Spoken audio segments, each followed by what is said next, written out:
이야기입니다. 스포츠와 선교 그리고 인생의 고리마다 하나님 나라를 드러낸 양영자 선교사님께서 그보다 더 귀한 믿음이라는 제목으로 간증해 주시겠습니다.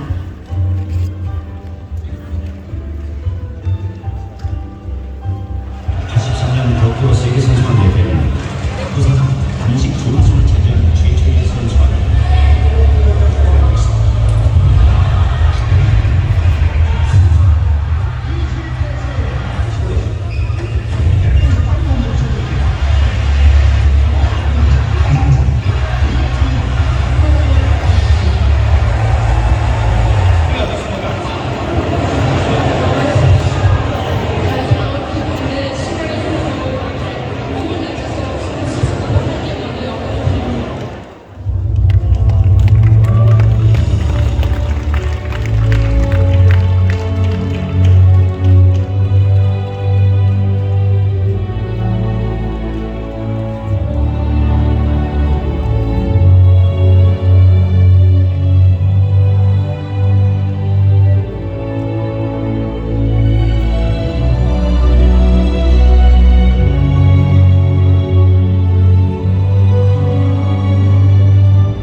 양영자 선교사님입니다. 다시 한번 인사드립니다.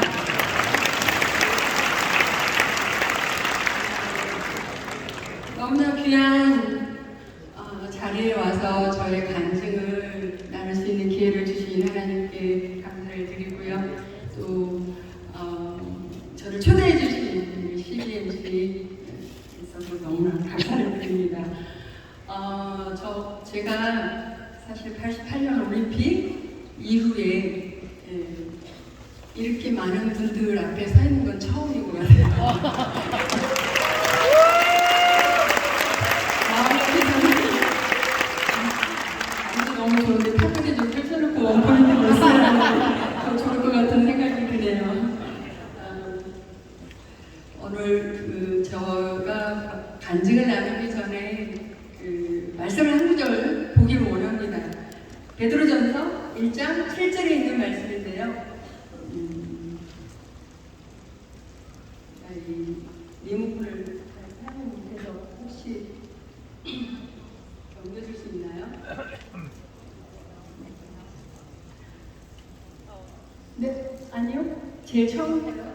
네, 함께 합독해볼게요. 시작.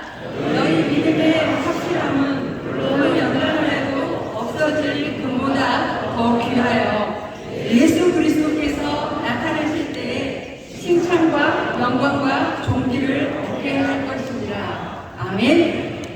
제가 이 말씀을 묵상을 하다가 이런 생각이 들었어요. 사람이 금으로 만든 물건을 이렇게 착용을 하거나 올림픽에서 금메달을 따면 어느 정도 잠시 이렇게 감탄을 자아내기도 하고 찬사를 받겠지요. 그러나 이 시간이 흐름에 따라서 금으로 만든 물건은 변형이 되어지기도 하고 금메달을 딴 사람도 잊혀지기 마련이다. 그러나 재련된 금처럼 고난을 이겨내고 보석 같은 믿음을 소유한 자는 예수 그리스도께서 다시 오시는 그날에 칭찬과 영광과 존귀를 얻게 할 것이라고 오늘 베드로전서 1장 7절은 말씀하고 있습니다. 바라기는 이곳에 계시는 모든 분들이 어려움 속에서도 금보다 귀한 이 믿음을 지키시고 또 땅을 정복하고 다스리라는 하나님의 명령을 따라서 세상을 아름답게 변화시키시는 그런 능력의 삶을 살아가시는 우리 모두가 되기를 간절히 바랍니다. 저의 간증은 제가 선수 시절 때 하나님께서 주신 은혜나 또 제가 선교사가 되어서 선교지에서 있었던 일을 많은 시간은 아니지만 나누려고 하는데요. 저는 초등학교 3학년 때 탁구를 하기 시작했어요. 그리고 그때는 어려서였는지 되게 승부구성이 이렇게 강했어요. 그래서 탁구가 안 되거나 또 제 마음대로 뜻대로 안 되면 제가 화풀이를 하는 대상이 있었는데 그게 제 탁구 라켓이었던 거예요. 그래서 제 라켓은 항상 흠집이 이렇게 나 있었어요. 왜냐면 제가 뜻대로 안 되면 벽에다 찍기도 하고 던져서 일부러 안 받아요. 그러면 땅에 떨어져서 깨지기도 하고 이렇게 하다 보니까 하루는 저희 코치 선생님이 저를 불렀어요. 저보고 교회를 한번 나가보라는 거예요. 그래서 생각해보니까 저희 코치 선생님이 교회를 나가는 분이 아니셨어요. 그래서 제가 여쭤봤죠. 왜 저보고 교회를 나가라고 하냐고 그랬더니 저희 코치 선생님 하시는 말씀이 제가 너무 성격도 급하고 또 마음의 컨트롤도 못하고 하니까 제가 좀 교회를 나가면 마음의 수양에 대해서 침착한 애가 되지 않을까? 라는 생각이 저보고 교회를 나가라고 하셨던 거였어요. 그때부터 제가 교회를 왔다 갔다 하게 됐어요. 그러다가 굉장히 좋은 말씀을 하나 보게 돼요. 그게 잠언 16장 32절에 있는 말씀입니다. 네, 노하기를 더디하는 자는 용사보다 낫고 자기의 마음을 다스리는 자는 성을 빼앗는 자보다 나으니라 라는 이 말씀이었어요. 제가 그때 중학생이었거든요. 근데 성경에 이런 말씀도 있구나 그러면서 너무 이 말씀이 좋아서 제가 외우고 다녔어요. 길을 걷다가도 외우고 또 탁구를 하다가 또 마음대로 안 될 때 막 짜증이 나고 싶고 화가 나고 싶을 때 이 말씀을 외우게 된 거예요. 노하기를 더디하는 자는 용사보다 낫고 자기의 마음을 다스리는 자는 성을 빼앗는 자보다 나으리라. 근데요 신기한 일이 생긴 게요. 제가 그때부터 88년 올림픽 끝날 때까지 제가 고1로 라켓의 흠집을 한 번도 내지 않았다는 거예요. 하나님의 말씀이 얼마나 능력이 있는지 이제 또 계속해서 저는 체험해 나가게 되는데요. 제가 그때 중학생 때는 꿈을 갖게 돼요. 훌륭한 탁구 선수가 되어서 이런 국가대표 선수가 되고 싶다. 그런데요, 이 꿈을 이루는 데 있어서 이게 결코 순탄하지 않더라고요.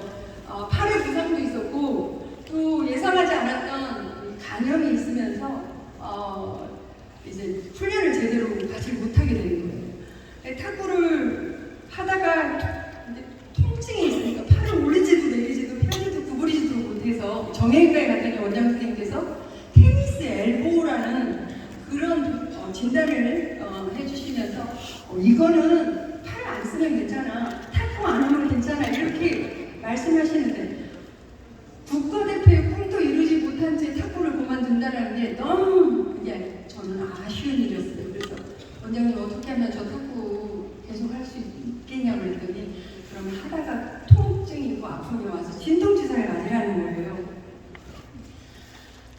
그래서 훈련하다가 아프면 가서 병원에 가서 진통주사 맞고 또 통증이 있으면 가서 이렇게 맞기를 거의 6년을 진통주사를 맞으면서 겨우겨우 제 선수 생활을 버텨 가게 돼요. 그때 제가 중학생 때는요, 저 믿음이 있어서가 아니라 팔이 정말 빨리 나았으면 좋겠다는 마음에 방과 후가 되면 집에 먼저 가지 않고 교회에 왔어요. 아무도 없는 예배당에 이렇게 마룻바닥에 있었는데 무릎을 꿇고 아픈 팔을 붙잡고 그렇게 기도를 하는 거예요. 하나님, 저 팔 좀 고쳐주세요. 저 팔 좀 낫게 해주세요. 라고 기도를 하고 이제 귀가를 하곤 했었어요. 제가 그렇게 원했던 이제 국가대표가 되고 나서 처음으로 세계선수권대회 출전을 하게 됐어요. 그 당시에는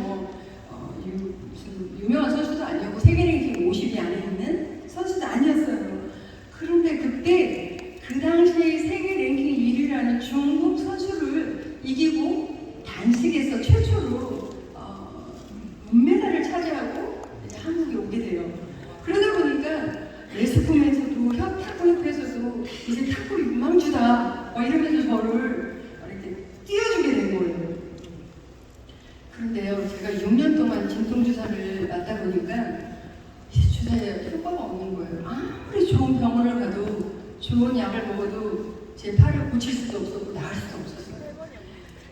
이제 탁구를 그만둘 수밖에 없구나 하고 낙담하고 좌절하고 있었을 때 어떤 저 지인분이 오셔가지고 어느 기도원을 가보라고 권유를 하신 거예요. 거기에 목사님의 안수기도를 통해서 이 낫는 일이 있다는 거예요. 정말 지푸라기라도 잡는 심정으로 이제 그 기도를 찾아가게 돼요. 저는 기도원이라는 곳을 한 번도 가보지 않았기 때문에 기도원이 이제 안수기도만 하는 곳인 줄 알았어요. 그런데 갔는데 목사님께서 설교를 하고 계셨어요. 그 설교의 내용이 저희들이 잘 아는 복음에 관한 것이었어요. 예수님이 어떤 분이신지 하나님이 어떤 분이신지 제가 생각해보니까 제가 그냥 교회를 왔다 갔다만 했지 예수님이 나랑 무슨 상관이 있는지 모르고 있었어요. 저희 왜 시대는 초등학교 때 책받침을 사용했잖아요. 그때는 제가 왜 그런 그림이 있는 책받침을 샀는지 기억은 안 나요. 그런데 위에는 천국 그림이 있었고 밑에는 지옥 그림 있는 책받침을 늘 사용하면서 이렇게 사용을 하고 있었단 말이죠. 그래서 늘 그 그림을 보면서 그 지옥에 고통스러워하면서 그 막 부르짖고 있는 그런 사람들의 모습을 보면서 나는 절대 이 지옥에는 안 가고 싶어. 막 이런 생각을 했거든요. 근데 생각해보니까 나는 잘못도 너무 많이 했고 죄도 너무 많이 지었는데 내가 지옥에 가면 어떡하지? 늘 이렇게 걱정이 있었어요. 그런데 그날 목사님께서 하시는 말씀에 예수 그리스도께서 지금 제가 고민하고 있는 이 죄를 위해서 이 땅에 오셔서 십자가에 고통을 당하시고 피를 흘리시고 죽으시고 3일 만에 부활하셨다는 거예요. 그 예수 그리스도를 나의 구세주로 영접하면 제가 하나님의 자녀가 되고 오늘 내가 당장 죽는다고 할지라도 천국에 갈 수 있는 영생의 선물을 주신다는 거예요. 와, 얼마나 울었는지 몰라요. 엉엉 울면서 눈물, 콧물 회개하면서 그리고 그 예수 그리스도를 제 인생의 구세주로 이제 영접을 하게 돼요.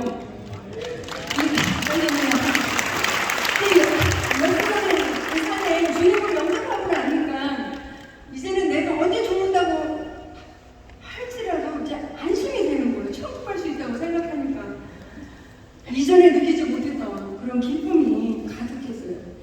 그리고 이제 목사님 안수기도 시간이 되어서 저도 이제 목사님께 나아가서 안수기도를 받게 돼요. 제가 그 기도원에 갈 때 제 마음은 나는 그 기도원에 가면 나을 수 있어 믿습니다 해서 간 게 아니에요. 그런 믿음이 있었던 게 아니에요. 목사님의 안수기도를 받고요. 이제 기도원 숙소에 들어와서 아무래도 믿어지지가 않아서 제 팔을 테스트를 해보는 거죠. 이렇게 돌려보고 저렇게 돌려보고 비틀어도 보고 막 하는데도 6년 동안 아팠더니 팔이 안 아픈 거예요.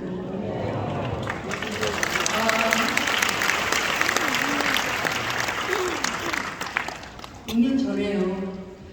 방과 후에 집에 먼저 가지 않고 교회에 들려서 하나님 제 아픈 팔 좀 낫게 해주세요라는 기도를요.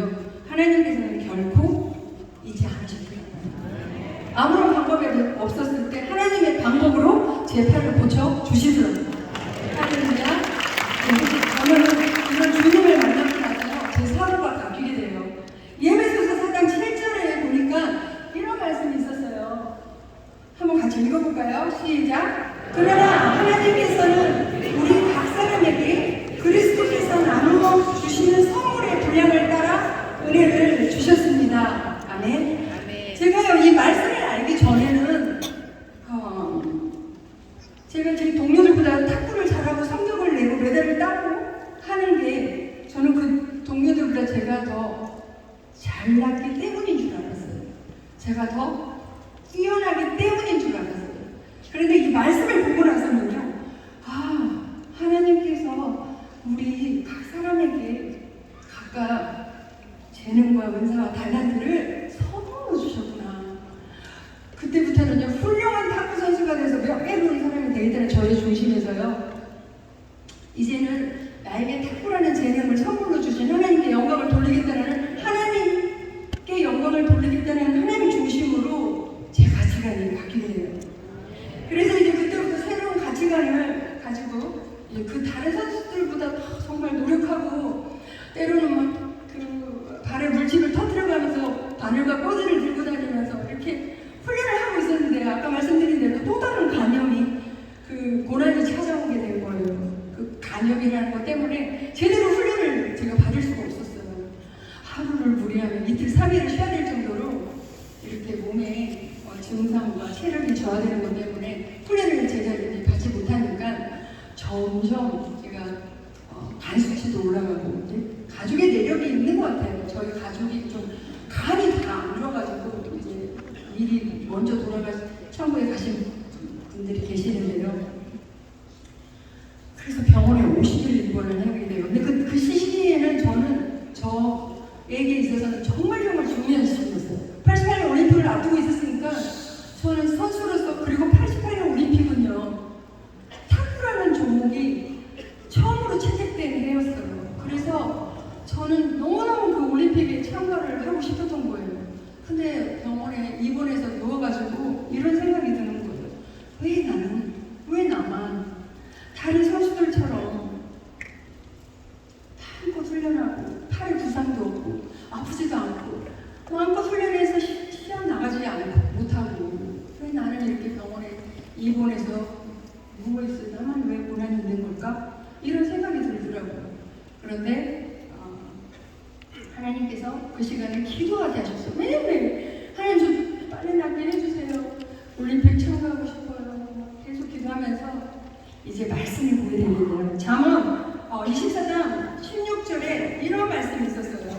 그죠? 왜냐면 7번 넘어질지라도 다시 일어나거니 하라는 말씀이었어요. 이 말씀을 하나님께서 저에게 이렇게 말씀하셨어요.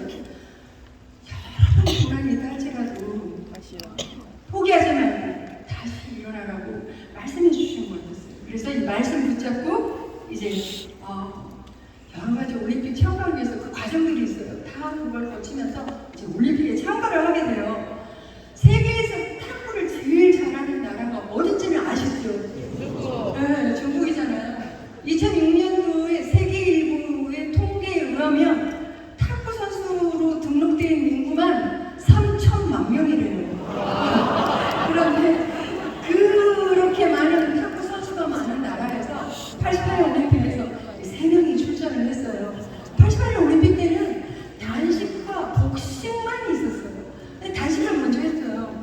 그런데요, 이 3명 중에 중국 선수가 다 금메달, 동메달 다 딴 거예요. 이제 복식 결승만 앞두고 있었는데 현정원 선수랑 저랑 이제 복식 결승을 이제 앞두고 있었던 거예요. 시합 시간이 됐어요. 중국 선수를 먼저 출전을 했어요. 저희도 출전을 해야 되는데 너무 암담한 거예요. 마음이 미치게 되고 단식에서 하는 거 보니까 너무 잘하는 거죠. 그래서 현정환 선수가 저보다 5살 후배거든요. 그래서 제가 이렇게 제의를 한 거예요. 정화야, 우리 기도하고 들어가자. 우리 손을 꼭 붙들고 간절히 기도를 하고 시합에 들어갔어요. 탁구를 하시는 분들은 지금은 11점으로 바뀌었지만 그때는 21점이라는 걸 아실 거예요. 복식은 3번 겨루어서 2번 이기면은 금메달을 따게 돼요. 첫 번째 시합을 하는데 겨우겨우 간신히 21대 19로 이기고 두 번째 저희가 또 치고 마지막 세 번째를 하는데요. 초반부터 막 접전 끝에 3대 3, 4대 4 막 이렇게 가다가요. 중간에 어떤 일이 있었냐면요. 상대편 중국의 첸진과 자오짐이라는 선수가 이제 겨루고 있는데 이 자오짐이라는 선수가 첸진이라는 자기 파트너의 발에 걸려서 그 코트에서 넘어지면서 엉덩방아를 찌르는 일이 생겨요. 그것이 계기가 되면서 저희가 점수 차이를 확 벌어지게 하고 21대 10이라는 점수로 이기고 금메달을 따입니다. 기자들이 와서 인터뷰를 하는 거예요. 금메달 딴 소감이 어떠냐고 했을 때 아까 잠깐 영상에 나왔지만 제가 그렇게 인터뷰를 했어요. 신앙의 힘으로 저와 함께 호흡을 맞춰서 우승할 수 있었던 것, 하나님께 영광을 돌립니다라고 이렇게 고백할 수 있었던 이유가, 운동을 할 수 있었던 이유가 있다면요, 제가 하나님 앞에 저는 15년 동안 탁구 선수 생활을 하고 88년 올림픽 끝나고 은퇴를 하면서 제가 제 탁구 인생을 돌이켜보니까 하나님 앞에 드린 고백이 있었어요. 고린도전서 1장 27절에 있는 말씀이었어요. 한번 우리 합독해볼까요? 시작! 그러나 하나님께서 세상의 미련한 것들을 택하사 지혜 있는 자들을 부끄럽게 하려 하시고 세상의 약한 것들을 택하사 강한 것들을 부끄럽게 하려 하시며, 아멘? 이 말씀이 저의 고백이 된 이유가 있었다면요, 제가 태어난 지 얼마 되지 않아서 체력도 너무 약해 있었고 훈련 충분히 하지 못하고 시합에 나갔었는데, 그러기 전에 숙소에서 하나님 앞에 엎드려서 이렇게 기도를 드렸어요. 하나님, 저는요 지금 태어난 지 얼마 되지 않아서 체력도 약하고요, 저 탁구도 너무 자신이 없고요, 하나님 저 좀 도와주세요. 기도를 드렸는데요, 약하다고 고백하는 저를 들어서 하나님께서는 강하게 하셨고요, 할 수 없다고 고백하는 저를 들어서 하게 하셨기 때문에 이 말씀이 저의 고백이 될 수가 있었어요. 지금도 어떤 때는 제 삶의 한계점을 느끼기도 하고 정말 그런 사방이 없는 쌀을 당할 때도 있고 앞뒤가 꽉꽉 막혀 있을 때도 있지만, 그럴 때마다 엎드려서 작은 일이든 큰 일이든 조목조목 하나님 앞에 아를 때 하나님께서 이 약한 자의 편이 되시는 하나님을 경험하면서 살고 있는데요, 제 삶에 가장 약할 때 강함 되어주셨던 저희 하나님이 오늘 이 자리에 계시는 우리 여러분들의 하나님이 되어주시기를 간절히 바랍니다. 제가 학교가 된 거는요, 남편의 영향이 컸어요. 물론 여러 가지가 이유가 있었지만 저희 남편은 그 당시에 연합뉴스 국제부에 기자로 일을 했어요. 이런 취재하는 기자가 아니라 한국 뉴스를 번역해서 해외로 보내는 이 번역 일을 6년 동안 한 거예요. 그때는 몰랐어요. 왜 하나님께서 이 번역 일을 하게 하셨는지. 그런데 이제 결혼을 하게 됐고, 이제 가족과 함께 97년도에 몽골 선교사로 가게 돼요. 몽골 선교사로 가서 알게 됐어요. 몽골 갔더니 우리나라의 남북한 분단 국가처럼 몽골도 분단 국가였어요. 외몽골이 있었고 내몽골이 있었어요. 외몽골은 우리가 잘 아는 울란바토르라는 수도를 보고 외몽골이라고 하고 있었고요. 내몽골은 중국 안에 자치주로 살아가고 있는 사람들 보고 내몽골이라고 하고 있더라고요. 그런데요, 서로 민족끼리 말은 통하는데 이 문제가 다른 거예요. 오른쪽에 있는 게 중국 안에 있는 내몽고, 몽골 사람들의 고유의 수중 문자고요. 왼쪽에 있는 것이 울란바토르 사람들이 사용하고 있는 러시아 키릴 문자예요. 그러니까 울란바토르에서 사용하고 있는 이 러시아 키릴 문자를 가지고 내몽골 사람에게 갖다 주면 성경을 못 읽는 거예요. 그래서 외몽골에서 사용을 하다가 남편이 성경 번역을 하기 위해서 이제 저희가 또 내몽골에서 사역을 하게 됐어요. 거기에서 저는 선교사들을 비자받기가 참 어렵거든요. 근데 탁구를 가르쳐준다는 이유로 이제 비자를 받아서 저는 탁구 몽골 어린이들을 가르쳐주는 탁구 선교를 했어요. 그리고 또 10시간 좀 떨어져 있는 동고비주라는 마을에 시엔샨드라는 곳에 가서 이제 또 가족교회 경험을 또 하게 돼요. 거기에서 처음에 3명의 선수가 있었는데 저기 이제 동그랗게 있는 게 저희 부부고요. 저기 네모나게 있는 저 자매 얘기를 하려고 저렇게 표시를 했는데요. 3명의 현지인들이 있었어요. 그 중에 한 명이었어요. 근데 맨날 며칠 예배에 안 오는 거예요. 이럴 자매가 아닌데 그래서 그 집에 방문해 봤는데 이 자매가 아파게 있었어요. 두통이 시달려 있었고 물도 못 마시고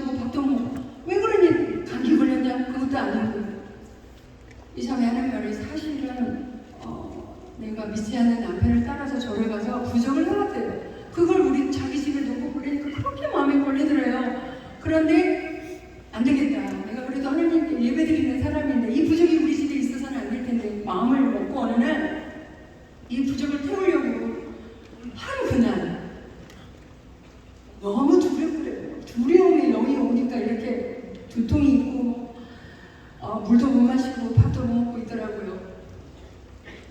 그러면서 이 자매가 그 부적을 산 부적을 저희 보고 내주면서 대신 좀 이거를 자기가 태우려고 했더니 집에 우환이 찾아올 것 같고 너무 두려워서 못 태웠는데 대신 좀 태워줄 수 있겠냐는 거예요.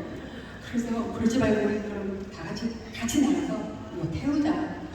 근데요, 저는 어렸을 때 본 얇은 종이로만 본 부적을 이렇게 본 적이 있지만 몽골 부적은 책이 이렇게 많았고요. 왜 겨울 옷이 부적인지 옷가지들 반지 이런 게 부적인데 미차는 남편이요. 우리나라 돈으로 환산해 보니까 한 30만 원의 돈을 들여서 그 부적을 사왔는데 그 당시에 몽골 돈 30만 원은 굉장히 큰 돈이었어요. 그래서 이제 그걸 가지고 한쪽에 가서 태우고 있었어요. 그런데 저희 동네가 이제 넓지 않으니까 오며 가면 저희 교인들이 물어보는 거예요. 뭐 하고 있냐고? 부적 태우고 있다라고 그러니까 이제 가더라고요. 그러더니 잠시 후에 다시 왔어요. 보니까 자기들도 말을 하지 않았지만 집에다 놨던 부적들이 있었던 거예요. 몽골은 아시다시피 남아불교 국가잖아요. 시골마다 막 이렇게 보이는 형상 같은 우상도 있고 부적도 있고 그래요. 근데 예배 드리면서도 이렇게 자기들이 그걸 버리지 못하고 계속 집에 놔두고 있었던 것들 다 가지고 나와가지고 둥그렇게 앉아서 이제 그 부적이 다 탈 때까지 찬양하고 기도하는 시간을 가졌어요. 이제 그 우리나라의 부흥이라는 찬양이 몽골말로 번역이 돼 있었거든요. 그 프레임에 보면 우리들의 우상을 태우실 성령의 불 임하소서 이 찬양을 하면서 이제 그 부적이 다 타고 함께 기도하는 시간을 갖고 다 집에 돌아와서 우리는 그 자매를 집에 달아다 줬거든요. 그러고 나서 제가 집에 와서 가만히 생각해보니까요. 이 걱정이 하나 있어요. 이 믿지 않는 남편이 이렇게 비싸게 주고 산 부적을 태웠다라는 얘기를 들으면 부인을 때리지는 않을까? 싸우지는 않을까? 걱정이 돼서 그 다음날 아침에 가봤어요. 갔더니 자매가요, 거울이 이렇게 있는데 막 서서 화장을 하고 있었어요. 오늘 컨디션 어떠냐고, 오늘 상태가 어떠냐라고 물어보니까요, 이 자매 하는 말이 어제까지만 해도 그렇게 시달렸대요. 두통이 없어졌고요. 자기 몸이 회복이 되어서 지금 일하는 나걸로 준비 중이었어요. 그 발에 대한 그걸 보는 남편이 아내가 회복된 모습을 보면서 물끄러미 바라보고 있었어요. 제가 그때 그걸 보면서 깨달은 게 있었어요. 하나님께서는 우리가 가지고 있는 우상 버려버리고 태워버릴 때 이렇게 놀랍게 역사해 주시는구나. 이렇게 기뻐하시는구나. 그렇다면 우리도 나도 이 우상을 그렇게 태워버리고 버려버리면 하나님께서 놀랍게 역사해 주실 텐데 생각해보니까 우리는 우리 몽골 사람처럼 보이는 무슨 형상과 같은 우상이 있는 게 아니잖아요. 보이는 우상이 없다 할지라도 보이지 않는 마음의 우상은 있을 수 있겠구나. 저를 생각해보니까요. 저는 저희 우상이 명예였어요. 저 명예를 내려놓는다는 게 참 어려웠어요. 명예를 갖는 게 나쁘다는 게 아니고요. 내 삶의 우선순위가 하나님인 다음에 무슨 명예를 갖던 야망을 갖던 꿈을 갖던 비전을 갖던 그건 괜찮겠죠. 그런데 저는요. 제 삶의 우선순위가 명예였어요. 하나님보다 더 사랑하고 하나님보다 더 집착하고 좋아하고 있는 그 마음의 우상. 사람마다 다 다를 것 같아요. 어떤 사람은 저처럼 명예가 될 수도 있고 어떤 사람은 재물이 될 수도 있고 어떤 사람은 우리가 집착하고 있는 내 자녀가 나의 우상이 될 수도 있고 너무나 많은 게 있을 것 같은데요. 제가 14년 동안 사역을 한국에 와서 제가 오히려 한국에서 좀 깜짝깜짝 놀랄 일들이 있었는데요. 저는 초반에 이사를 자주 하거든요. 혹시 들어보셨나요? 이사 갈 때 손 없는 날. 귀신이나 악귀가 돌아다니지 않는 날이래요. 그날은 그런가 하면은 집사님인데도 자기 자녀 결혼 날짜를 보는 거예요. 사주팔자를 보면서. 그리고 코로나 때 너무 힘들어서 했을까요? 아는 집사님이 점집에 가서 점을 치고 그 미신을 믿고 너무 안타까웠어요. 저는 처음에 들어서 대한체육회에서 운영하는 청소년, 유소년 감독을 좀 하고 있었는데 코치들이 얘기하는 거 우연히 들었는데 코치가요. 뭐라고 하면 자기 선수가 시합을 하는데 지고 있는데 우연히 콜에다 손을 올렸는데 점수를 따더래요. 그런데 내렸더니 점수를 1터라는 거예요. 그래서 시합이 끝날 때까지 손을 계속 올리고 있었다. 그런 얘기를 들으면서 젊은 사람들 참 안타깝다. 하나님께서 주신 하루하루가 얼마나 귀하고 복된 날인데 그리고 얼마나 존귀한 사람인데 어떤 날이 이사하기 좋은 날이 있고 이사하기 안 좋은 날이 있고 결혼하기 좋은 날이 있고 안 좋은 날이 있냐고요. 요한복음 8장 32절에도 진리가 너희를 자유케 하리라. 다른 말씀처럼요. 우리를 굽고 있는 사단의 영과 미신에서 우리는 자유롭게 될 수가 있어요. 탐심이라는 마음의 우상을 버리고요. 몽골 자매처럼 다 그 우상을 태워버리고 내 삶의 우선순위를 하나님께 올려놓고 하나님 바라보고 의지하고 산다면은요. 하나님께서 이 몽골 자매에게 보여주셨던 놀랍게 역사해 주셨던 그 역사하시니 우리 삶에도 매일매일 역사해 주실 것이라고 저는 믿습니다.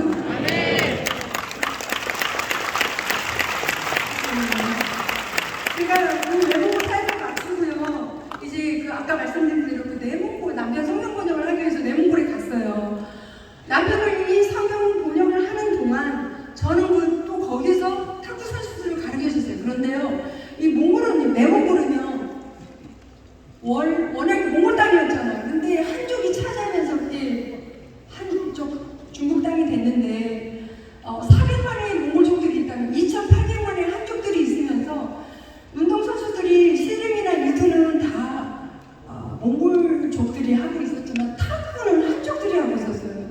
그래서 거기에서 이제 몽골 지도고요. 거기에서 이 한족들에게 탁구를 이제 가르쳐주고 있었는데요. 제가 지금 동그랗게 표시한 그 선수 제자 얘기를 좀 하려고 표시했는데 이제 14년 동안 있다가 다 사역을 성경 번역을 남편이 완역을 했어요. 그리고 한국에 돌아올 때 저 자매의 아버지가 자기 딸도 한국에 데려가달라는 거예요. 꿈을 좀 펼쳤으면 좋겠다라고 그러는 거예요. 근데 제가 생각을 해봤어요. 그런데 정말 선수들 중에 정말 노력하고 성실하고 참 착했어요. 그래서 고심 끝에 결정을 하고 데려왔어요. 그리고 귀화를 했어요. 그런데 어려서 와서 그런지 한국어도 배워야 되죠. 문화도 익혀야 되죠. 그런데 또 귀화를 했는데도 우리나라 아직도 차별이 있더라고요. 국가대표 되기 위해서 3등 안에 들었는데도 귀화 선수 2명이라는 규제 때문에 국가대표가 못 되는 이런 마음 아픈 일들을 이제 겪으면서 점점 공황장애가 있는 거예요. 1년이 지나고 2년, 3년, 4년, 7년을 공황장애를 앓는데 제가 이 선수를 이제 케어하면서 너무 힘든 거예요. 막 몸 지치기도 하고 때로는 내가 이거 괜히 데려왔다 후회도 되고. 그런데 제가 포기할 수가 없었던 이유가 있었어요. 그거는요, 88년 올림픽이 끝나고 저희 어머님이 63세셨는데 갑자기 간암으로 투병하시고 한 달 만에 먼저 천국에 가셨어요. 제가 그때 엄청 큰 충격을 받으면서요, 심한 우울증을 제가 겪은 적이 있었어요. 사람들 만나기도 싫고 아침에 해 뜨는 것도 싫고 집에 틀어박혀가지고요, 나오지도 않고요. 저 두 아는 집사님이 찾아와가지고 저를 보고 깜짝 놀라는 거예요. 이전에 내가 아니니까 좀 산책도 하고 좀 밖에도 나가고 너무 안타까워져요. 그러니까 제가 이전에 제가 아니니까 저를 유학 데리고 안 되겠다. 상담 좀 받게 해줘야 돼서 저를 데리고요, 영동 세브란스 정신과에 상담받게 해주기 위해서 가요. 그래서 문을 열고 들어가려고 하는데 그 앞에 정신과 이렇게 써있는데 제가요 갑자기 그걸 보면서 막 반발이 생기는 거예요. 집사님, 내가 여기 왜 와야 되는데요? 이러면서. 근데 나중에 아닌 얘기지만 정신과 앞에서 내가 여기 왜 와야 되는데요? 하는 사람은 정말 정신 상담이 필요하긴 필요하다고요. 그래서 그 원장님하고 상담을 오랫동안 받아요. 근데 이 원장님은 어떤 분이었냐면요, 내적 치유라는 책을 쓰셨던 분이셨어요. 근데 이분이요, 저 상담을 쭉 해주었더니요, 정말 회복하기 어려운 심각한 조울증이라는 거예요. 제가요, 겪어보니까요, 우울증 이런 거 있잖아요. 이런 건 정말 영적인 거더라고요. 사단이 개입해요. 그래서 저도 그걸 느꼈는데, 소리 있는 거, 누가 막 문을 콱 닫고만 가도, 누가 막 싸우는 소리만 다 나 때문에 화가 나는 거 같이 느껴지기도 하고요. 불쑥불쑥 자살 총풍이 일어나기도 하고요. 폭식증 이런 거 들어보셨어요? 음식 잔뜩 갖다 막 먹고 토하고 먹고 토하고 이렇게 거의 2년을 세상에 들어있지 않고 살다 보니까 살도 이렇게 여기서 10kg 이상 찐 적도 있었고요. 표정들이 안 믿어지시나요? 하도 안 나가니까 중앙일보 기사가 이런 기사를 쓰잖아요. 방황이 왕년의 탑국영왕이 아니었냐, 방황의 은둔생활, 이런 기사를 낸 적이 있었어요. 그런데요, 이 원장님이 정말 저에게 특별한 분이었어요. 상담도 해주시고, 밖에 나가서 바람도 쐬면서 상담해주시고, 제가 예약 시간에 힘들어서 못 가면 집사님 연락해서 우리 집에 와서 상담, 이런 분이 어디 계세요? 저를 위해서 기도도 해주시고, 약도 먹여고, 뭐래도 제가 회복이 안 되니까 마지막 카드를 하나 쓰셨어요. 어떤 분을 만나게 해주셨어요. 누구를 만나게 해주셨냐면요, 하나님의 말씀 큐티 훈련하는 분을 만나게 해주셨어요. 그래서 그때부터 그분께 상담하지 않고 큐티 훈련하는 분과 이제 큐티 훈련을 받게 됩니다. 그런데요, 여러 말씀들이 있었는데요, 제가 제 마음을 너무 마음이 아팠던 구절이 있었어요. 마태복음 25장 42절 이하에 이런 말씀이었어요. 예수님께서 하시는 말씀인데요, 내가 줄일 때 너가 먹을 것을 주지 않냐고, 내가 목말라 있었을 때 마실 걸 주지 않냐고, 내가 오래 갇혔을 때 너희들이 돌보지 않았다는 그 말씀이 있었어요. 그 말씀을 듣던 사람들이 물어요. 예수님, 언제 우리가 예수님을 돌보지 않았습니까? 그렇게 말씀하시잖아요. 예수님이 지극히 작은 자 하나에게 하지 아니한 것을 내게 하지 아니한 것과 같도다. 저는요, 그 말씀 공부하다가 너무 큰 충격을 받았어요. 저는 하나님께 받은 은혜가 너무 많아요. 6년 동안 아파트 탈락해 주셨죠. 올림픽 참가해서 메달 주셨죠. 뿐만이 아니라 여러 세계대회 아시아나 메달, 금메달 주셨죠. 가장 큰 선물, 오늘 내가 당장 죽는다고 할지라도 천국에 갈 수 있는 영생의 선물 주셨죠.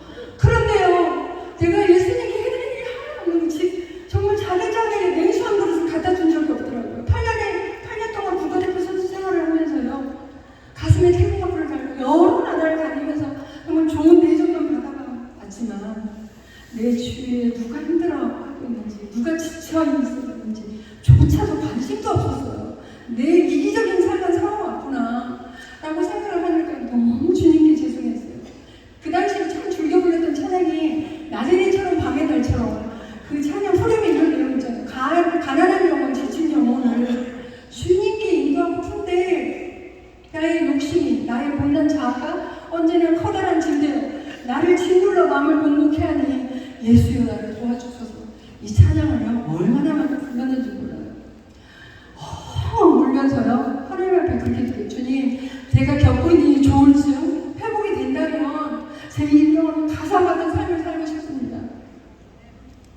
그런데요, 한 달, 두 달도 아니고요, 거의 2년을 세상에 드러내지 않고 그렇게 집에 틀어박혀가지고 살다 보니까요, 제 주위에 있는 저를 본 사람들이 이제는 양형자는 다시 회복할 수 없어, 다시 재기할 수 없어, 이제 끝난 인생이야, 저를 포기하더라고요.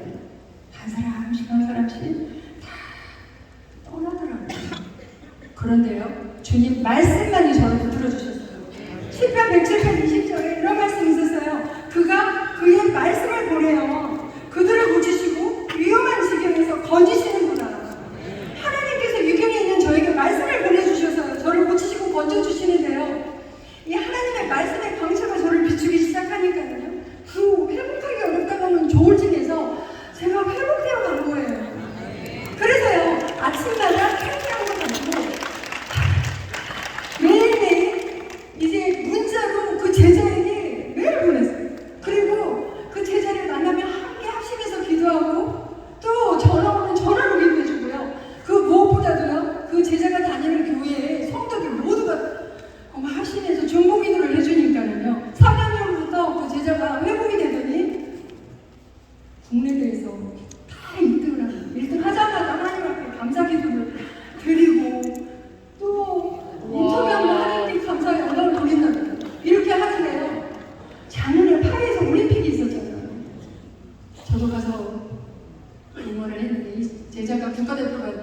주전 멤버가 돼서 단체전 3명이 뛰는데 이 제자가 된 거예요. 이은혜라는 선수인데 이은혜라는 선수는 알지도 못하는 그런데 이 이은혜 선수랑 3명의 멤버가 신유빈, 전지희, 이희은혜. 그런데요, 다 크리스찬이 아니에요. 이은혜 선수만 크리스찬인데 시합 들어가기 전에 이은혜 선수가요, 우리 기도하고 들어가자. 그래가지고 기도하는 장면이요, 영상에 잡혔어요. 그러더니 동맹을 정해서 이제 시합을 독일이라고 하고 있는데 독일 주전하고 시합을 하는데 이 제자가 3대 0으로 이기고 이기자마자 하나님 앞에 코트에서 무릎 꿇고 감사기도를 드리는 거예요. 제가 응원하러 갔다가 저 모습을 보고 너무 감사해서 활발 울어내주는 거예요. 이렇게 한국 여자 탁구가 16년 만에요. 동메달을 차지할 수가 있었어요. 이렇게 제자는요, 그 공황장애를 자신의 신앙과 말씀과 믿음으로 극복하게 됐는데요. 저는 성교제에 와서 책을 냈어요. 책을 내면 문의가 오는 거죠. 자기 아들들이 우울증 너무 힘든데 어떻게 저거 해보게 되냐는 거죠. 제가 이렇게 이 얘기를 해줬어요. 꼭 상담받으셔야 됩니다. 약 복용하셔야 됩니다. 그런데 더 중요한 게 있습니다. 그거는 하나님의 말씀을 듣으셔야 됩니다. 라는 것이에요. 이기서 함께 학교 가까운 시작. 하나님의 말씀은 살아있고 활력이 있어서 좌우의 말씀은 어떤 것보다도 예리하여 홍과 영광이 관절과 골수를 찔러 쪼개기까지 하며 또 마음의 생각과 뜻을 판단하나니 아멘. 이 하나님의 말씀이 살아있기 때문에요, 사람을 변화시키시더라고요. 아멘. 저는요, 이렇게 이 하나님의 말씀으로 제 영혼이 살아났기 때문에요, 제 삶에 이제 가장 중요하게 생각하는 것이 이 하나님의 말씀을 붙드는 일이 되었어요. 이 몽골에서도 물론 아까 잠깐 보셨지만 그런 시골에 무슨 한국 사람이 있었겠어요. 핸드폰이 있어요. 인터넷이 있었겠어요. 아무것도 없어요. 때로는 물이 안 나와서 바켓을 가지고 물을 길어서 사용을 하기도 하고, 우리 한국에서는 듣고 싶은 목사님 설교 듣기도 할 수 있지만 얼마든지 들을 수 있지만요. 그런데요, 아침에 일어나면 오늘은 하나님께서 나에게 어떤 말씀을 주실까 기대하고 설레이는 마음으로 말씀을 보는 거예요. 그날이 내가 이사가는 날 아침이 되었던지, 내가 아이를 낳는 날 아침이 되었던지, 어떤 날 아침이 되어도 이 말씀을 보게 되는 거예요. 그런데요, 우리가 성경 통독을 하고 필사를 하고 묵상을 한다 할지라도요, 넘어지는 일이 있더라고요. 실패하는 일이 있더라고요. 하지만 끝까지 이 하나님의 말씀을 붙들고 있는 이상 하나님께서 우리를 반드시 일으켜 주실 것이고 회복시켜 주시는 하나님인 것을 저는 믿습니다. 아멘. 저는요, 평생 소원이 하나 있어요. 많은 사람을 옳은 대로 돌아오게 한 자는 별과 같이 영원토록 빛나리라라는 것이 저의 평생의 소원인데요, 이 말씀이 저만의 평생 소원이 됐어요. 예수 그리스도의 십자가의 은혜를 받은 우리 모두의 소원이 될 줄 믿습니다. 아멘. 어떻게 하면 한 영혼이 주님 앞에 돌아오게 할 수 있지라는 생각을 하다가요, 왜냐하면 우리는 나의 죄로 인해서 하나님께 나아갈 수 없었지만 예수님의 십자가를 통해서 하나님께 나아갈 수 있도록 예수님께서 다리가 되어주셨고, 영원히 죽게 갈 수밖에 없는 나를 영생의 길로 인도해 주시고, 심판받아야 될 나를 심판받지 않게 해주시고, 사망에서 생명으로 옮겨주셨기 때문입니다. 이 놀라운 구원의 계획을 가지고 계시는 예수님을 알리기 위해서 저는 지금 탁구 선교를 하고 있는데요, 어떻게 탁구 선교를 할 수 있을까 생각을 하다가요, 처음에는 이렇게 여러 나라 말로 간증집을 해서 나눠주게 되는데 종이는 버릴 것 같기도 하고, 그래서요, 전도 만화를, 제 스토리를 담은 전도 만화를 만들어서 이제 재작년 같은 경우는 우간다를 갔더니 영어를 또 쓰니까 거기 전도 만화를 나눠주면서 또 이렇게 탁구 선교를 할 수가 있었는데요. 다 국가대표 선수들이고요. 그리고 이제 탁구 선교회, 양양자 탁구 선교회 YT팀이라는 것을 이제 비영리 단체로 만들어가지고 같이 또 탁구 대회를 열면서 복음을 전하고 있고 또 탁구 회원들과 함께, 동호인들과 함께 이제 탁구 선교를 하고 있는 거예요. 그래서 캄보디아도 가고 또 네팔에도 가고 또 작년에는 일본도 가고요. 작년에는 라오스에 갔다 왔고 또 간증하고 여기 기도도 하고 이제 그랬는데요. 제가 이런 탁구 선교를 하는 이유가 있다면 탁구를 통해서 한 영혼이라도 주님 앞에 돌아올 수 있지 않을까라는 마음에 하는데요. 사실 요즘 시대에 전도해보고 선교해보셔서 아시겠지만 너무 힘든 시대가 됐어요. 그냥 전도지원단 틱틱 줘도 되는 시대가 아니잖아요. 정말 시간도 필요하고 정성도 필요하고 기도도 필요하고 재정도 필요한데 또 선교지에 가서 어려움도 당해요. 제가 제 팀원 중에 이제 단기팀으로 왔다가 사역을 하고 돌아오다가요 교통사고를 당한 거예요. 갈비뼈가 부러진 사람이 있었고 너무 마음 아프게도 그 자리에서 천국에 가는 사람도 있었어요. 그럼에도 불구하고요 디모데후서 4장 5절에는 이렇게 말씀하고 계세요. 그러나 너는 모든 일에 신중하여 고난을 받으며 전도의 일을 하며 내 생물을 다하라.